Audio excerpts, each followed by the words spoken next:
This is a preview of my Python backend course. If you'd be interested in this, check out the link down in the pinned comment or in the description. What's going on, everyone? This is episode 3 of Backend Python. So this episode is all about getting your environment set up.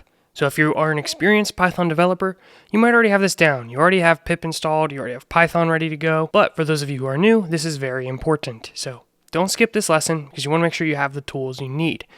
Now, as a warning, there's multiple operating systems, and Python doesn't work exactly the same on all three. The way you get it and use it is different, which kind of stinks, but that's just what we have to deal with. That being said, by the end of this video, you should have the essential tools to get started. So basically getting Python and getting pip. A third tool we're going to want to have is Git, which is a little bit separate from Python, but is going to be an essential part of this course. Now, I'm going to be developing on a Mac.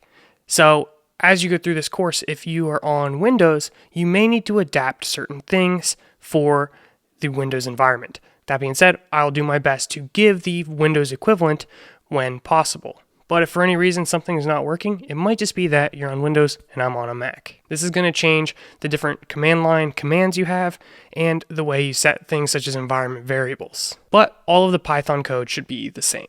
So we'll start with the setup on Mac, and then we'll go through Linux and Windows. So on a fresh install of Mac, you may or may not have Python 3. So what you should do is you should say Python -- version, and most likely this is going to say Python 2. Now we are going to want to use Python 3 for this course. So you can say Python 3 to talk about Python 3. So now if you say -- version, I get Python 3.9.10. Now, the most recent release of Python is 3.10.4 at the time of this recording, but these minor differences are not going to make that big of a difference. Now, if you type Python 3 -- version, you might get prompted to install Python 3 through the command line developer tools. Essentially, Mac has a suite of tools that you can install optionally, and if you try to use any of these tools, it'll prompt you to install them. This is a way to get Python on the computer, but I actually prefer to install it another way. However, you may go through that process, and that's how you can get Python. So I'm going to show you the way I prefer.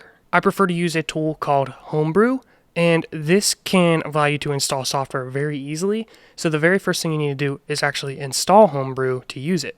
So once you copy that, you can go over into the terminal, paste, type in the password for your computer. It'll tell you what is going to be installed, and it actually looks like the Xcode command line tools will be installed as well, so we might end up getting those anyways. Alright, so it took forever to install the developer tools. It just hung, I don't know the word, saying installing, but it didn't give any progress or percentage. It took over an hour for me, so if it looks like it's frozen, it might actually still be working. So give it some time. Guess it just depends on your internet speed. Now, if you do run into issues, there are alternatives to install the developer tools, such as going to the GUI installer, so you can go into System Preferences, and from here, going to Software Update. It's broken, but everything breaks when I'm making a video. Let me try this again. So we'll just go up here and type in Software Update right here. It'll check for updates.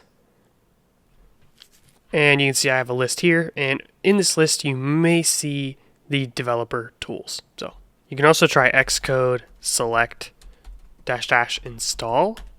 That is the direct command to install the command line tools. Once you have those command line tools, you should be able to go through the rest of the brew installation process. And you can see here's what will be installed. This time, since I have the developer tools installed, it'll be much quicker. And there we go. Simple as that. You should be able to say brew now and get a response. So from here, we can say brew install Python. Hit enter. And you can see for me, it notices I have Python 3.9.10. It's already installed, but outdated, so it'll be upgraded. Finally, so let's see, Python 3 -- version. Wow, not even 3.10. Come on. Next up, brew install Git.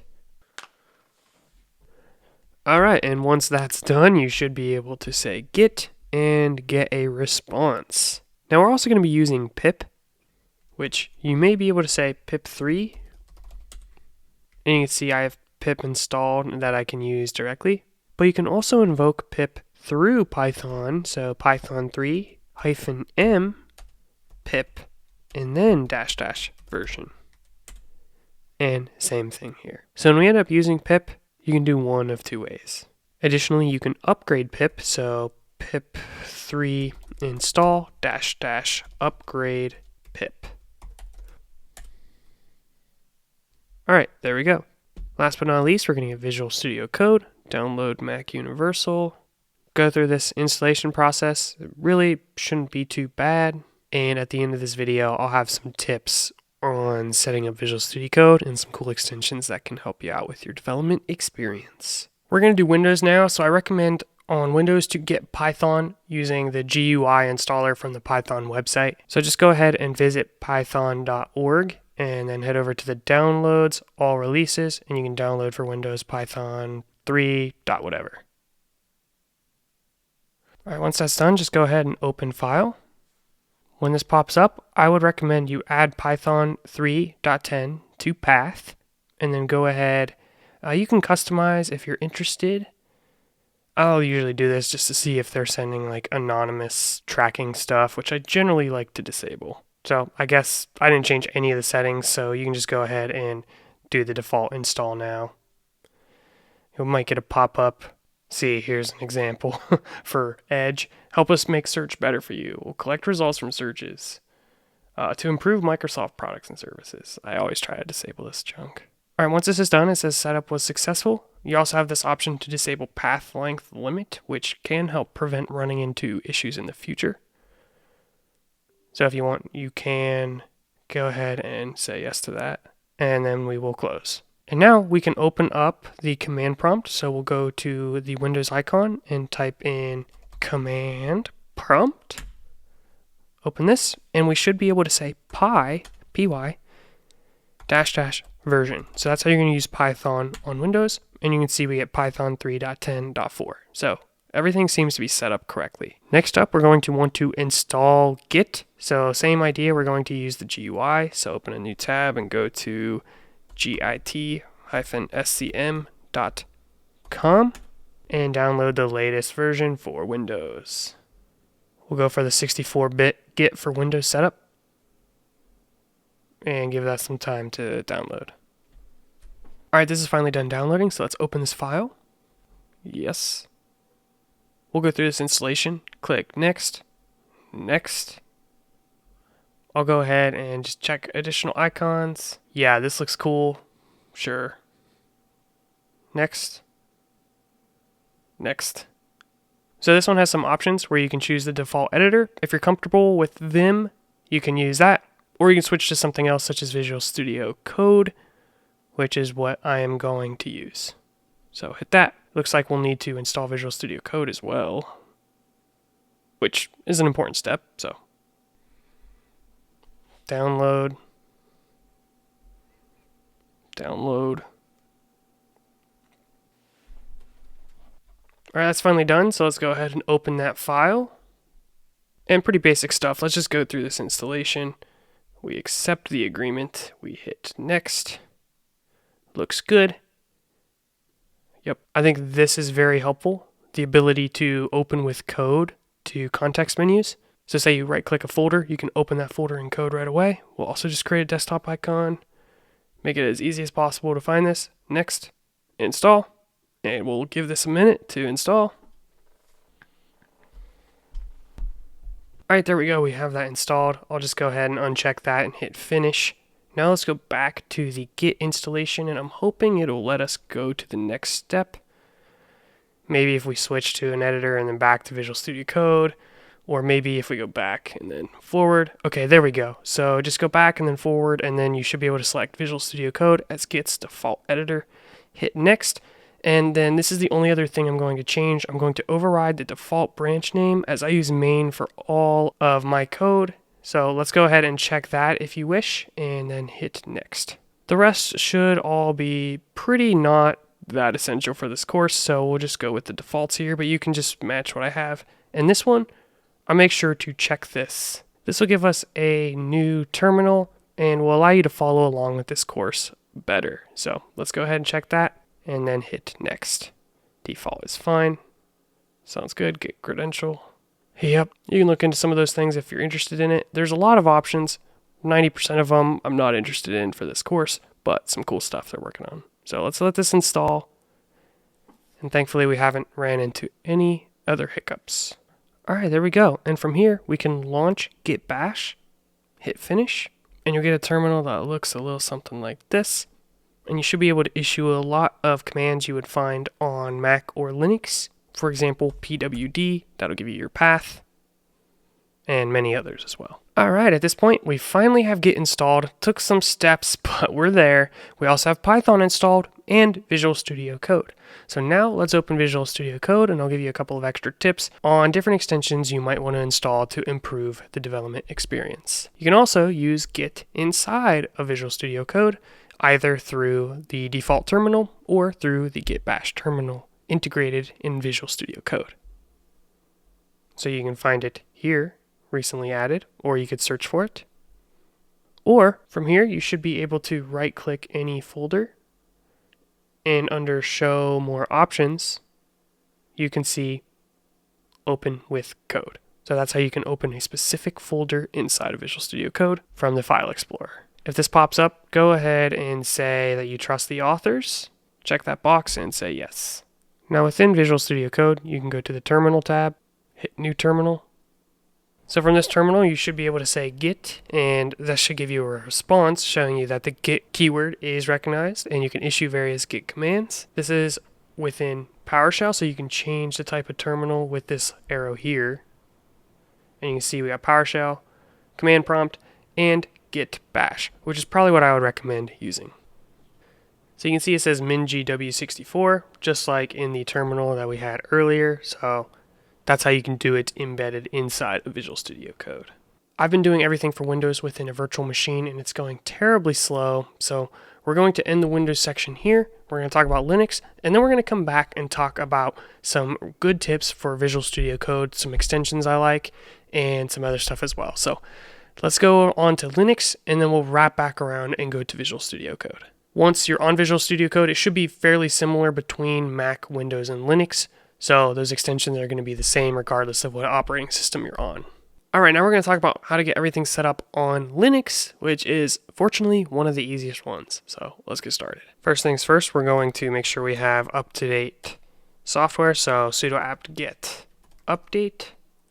We'll run this. I'm just going to do one command at a time.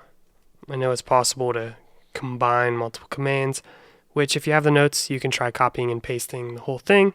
But I just like to run things one at a time, just so if anything goes wrong, I know exactly what step messed up. So that was fast. All right, sudo apt-get upgrade, which will apply any of those. Yes. All right, once this is done, you should be able to say sudo apt-get install Python 3. Enter. Python 3 is already the newest version. We're also going to install pip. So sudo apt install Python 3-pip. Actually, that's going to be apt-get install. Sorry about that. I think the get is optional. But you don't want the hyphen then. So it'd just be sudo apt install. We'll try that. Sudo apt install git. That works too. Sudo apt-get install Python 3-venv for virtual environment. I'm not sure if you need sudo for all those or not, but whatever. This will get the job done. So we have everything installed, and we should be good to go. The only other thing you're going to want is Visual Studio Code, which honestly, I'd rather just use the GUI installer for this. I ran into some issues getting Visual Studio Code installed on my virtual machine, which is ARM-based, so you probably won't experience those same issues if you're running a dedicated Linux box, but it shouldn't be too bad to get Visual Studio Code installed if you just go to code.visualstudio.com. Now I want to take a moment just to talk about some tips with Visual Studio Code. At this point, you should have Python and Git installed and Visual Studio Code which should be pretty much the same experience across all operating systems. So regardless of whether you're on Mac or Windows, you should be able to do these tips. So the first one, as I mentioned earlier in this video, you can open a terminal integrated in Visual Studio Code like this, and you can also change the type of terminal here. So let's say you wanted to run a local server and type some code, you could open two terminals and switch between them like this. Or what you can do is you can right click one of these and say split terminal, so now you can have a terminal on the left and a terminal on the right. Now, there's what's known as the command palette, where you can issue various commands with Command Shift P, or probably Control Shift P on Windows, and you can type in lots of different stuff in here. So for example, you could say extensions, and we could say install extensions, and that's going to bring up the extensions tab. So there's a bunch of different tabs over here. This one is your working folder. Here's your search, so you can search through files. Here's source control, so all the git commands you can also do through Visual Studio Code. Here's some run and debug stuff. Here's the extensions. And then there's also the PowerShell Command Explorer. But we'll go into extensions, and you can see I have a bunch of them installed here. You're not going to really need all of these, but I do have two recommended.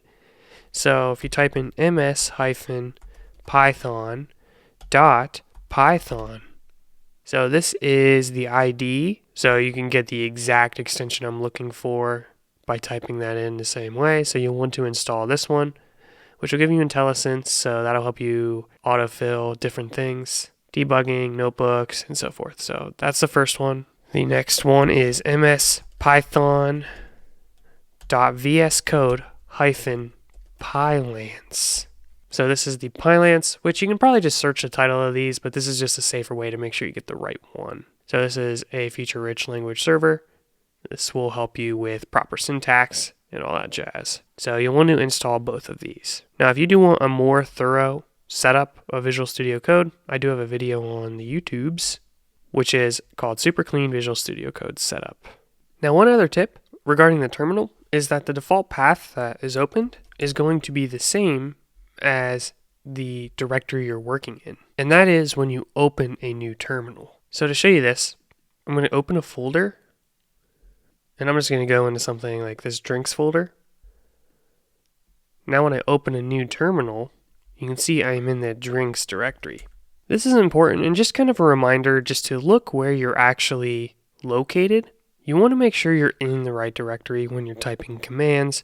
If anything's not working, that could be why. Now for the visuals and all that stuff, well, the first thing, I recommend logging in, because this is going to allow you to sync your settings across all Visual Studio Code installations. So if you have multiple computers, or if you just want a backup of all of your settings, then you don't have to worry about losing anything, because I always had to waste a couple hours just kind of tinkering with my editor to get it set up the way I liked. And then I would end up getting a new computer or something, and I'd have to redo all that. So having your account logged in can save you some effort when that happens. So you can see if you go to the little settings wheel, settings sync is on. So let's go ahead, open the command palette again, and you can type in theme, and you can see what theme I'm using right now, the material theme.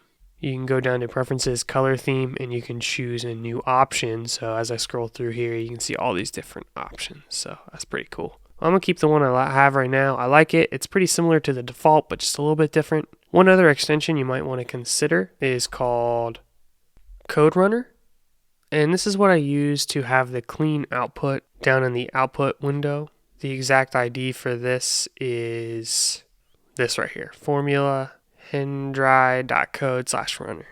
Once you have an extension set up, you can go into the extension settings where you can configure it. So one option is to clear the previous output before each run, and to run in the terminal or not.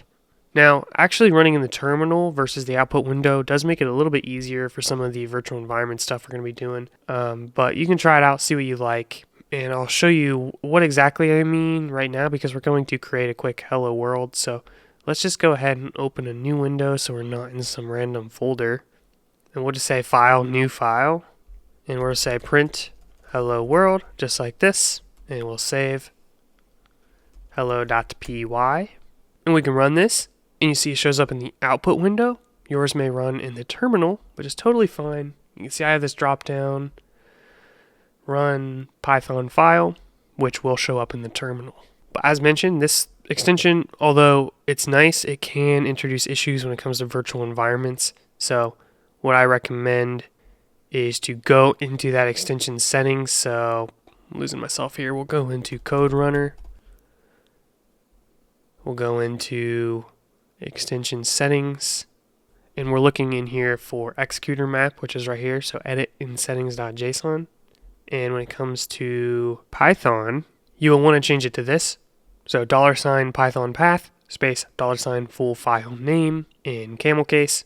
Originally, it's something like Python 3-U. You want to change it to match this, which will allow virtual environments to work in the future. So we went through a lot of steps to get things consistent across these different operating systems. One other thing when it comes to creating a consistent environment is a requirements.txt file. This describes the essential packages, the dependencies that your project is going to need. And with this is the concept of virtual environments, which we're also going to be talking about. This video was a lot. It's kind of like the true test. If you can get through this junk, the rest is easy. So if you got everything up and running, now you can just start changing things and building upon it. So thank you for watching and good job getting through this video. Stick with it and stay tuned for the upcoming episode.